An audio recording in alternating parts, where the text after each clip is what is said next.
അത് ചെറിയൊരു ബുദ്ധിമുട്ട്, ഇത്തിരി വെള്ളം കൊടുത്താൽ മതി. അൽഹംദുലില്ലാഹ്, അല്ലാഹു ആഫിയത്ത് കൊടുക്കുമാറാകട്ടെ. മഹാനായ പ്രവാചകൻ സല്ലല്ലാഹു അലൈഹി വസല്ലമ തങ്ങൾ വീടിന്റെ മുന്നിലേക്ക് വന്ന പ്രവാചകനെ പെടുന്നു. ഫാത്തിമ ഇറങ്ങി ഓടുകയാ, അല്ലാഹുവിന്റെ റസൂലിന്റെ പുറകെ ഓടുകയാ, അല്ലാഹുവിന്റെ റസൂലിന്റെ പുറകെ ഓടുകയാ.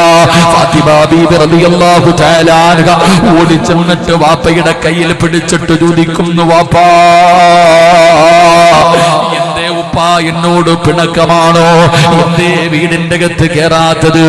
എന്ത് പറ്റിയിപ്പ? അല്ലാഹുവിന്റെ റസൂലിനോട് തന്റെ പൊന്നാര മകള് ചോദിക്കുകയാ.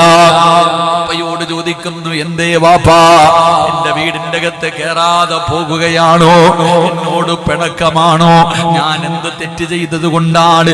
ഞാൻ എന്ത് തെറ്റാണ് ചെയ്തത്? അല്ലാഹുവിന്റെ റസൂലിനോട് ഫാത്തിമ ബീബി റളിയല്ലാഹു തആല അൻഹ ചോദിക്കുമ്പോ ഈ നന്ദാവരയിലെ ഉറൂസിന് കടന്നു വന്ന പെങ്ങന്മാര് പഠിക്കണം പെങ്ങളെ. റസൂലുള്ള പറഞ്ഞ മറുപടി എന്തെന്നറിയോ? മോളെ ഫാത്തിമ, അല്ലാഹുവിന്റെ പരിശുദ്ധമായ പള്ളിയുടെ പണി നടക്കുകയാ. അതാ മസ്ജിദുൻ നബവിയുടെ പണി നടന്നുകൊണ്ടിരിക്കുകയാണ്. അല്ലാഹുവിന്റെ പള്ളിയുടെ പണി നടക്കുമ്പോ എല്ലാവരും അല്ലാഹുവിന്റെ പള്ളിക്ക് വേണ്ടി സദഖ കൊടുക്കുകയാണ്.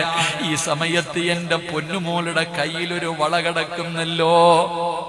പള്ളിയുടെ പണി നടക്കുന്നു, എല്ലാരും അല്ലാഹുവിന്റെ പള്ളിയെ സഹായിക്കുമ്പോ എന്റെ പൊന്നുമോളുടെ കയ്യിലൊരു വള കിടക്കുന്നുണ്ടല്ലോ. എന്റെ പൊന്നുമോൾക്ക് സ്വർഗം വേണ്ടേ? എന്റെ പൊന്നുമോൾക്ക് സ്വർഗം വേണ്ടേ? അല്ലാഹുവിന്റെ റസൂല് ചോദിക്കുമ്പോ ഏത് വളയെന്നറിയോ? ഏത് വളയെന്നറിയോ? തന്റെ പ്രിയപ്പെട്ട ഭർത്താവ് എത്രയോ കാലം കഷ്ടപ്പെട്ട് ആദ്യമായിട്ട് ആഗ്രഹത്ത് പറയുന്നത് പള്ളിക്ക് പൈസ വേണ്ട സമയത്ത് എന്റെ പൊന്നുമോള് സ്വർണ്ണ വളയിട്ടുകൊണ്ട് നടക്കുകയാണോ? സ്വർഗം വേണ്ടേ ഫാത്തിമ? സ്വർഗം വേണ്ടേ ഫാത്തിമ? യാ റസൂലല്ലാഹ്, തന്റെ കയ്യിൽ കിടന്ന വള ഉരിയിട്ട് എനിക്ക് സ്വർഗം മതി നബിയേ. തന്റെ ഭർത്താവ് ആഗ്രഹത്തോടെ കൊണ്ടുകൊടുത്ത ആകെയുണ്ടായിരുന്ന വള ഊരിക്കൊടുത്തിട്ട് എനിക്ക് അല്ലാഹുവിന്റെ സ്വർഗം മതി എന്ന് പറഞ്ഞു ഊരിക്കൊടുത്ത ഫാത്തിമ ബീവിയുടെ പുറകിൽ നിന്ന് സ്വർഗത്തിൽ പോകാൻ കൊതിക്കുന്ന പെങ്ങളെ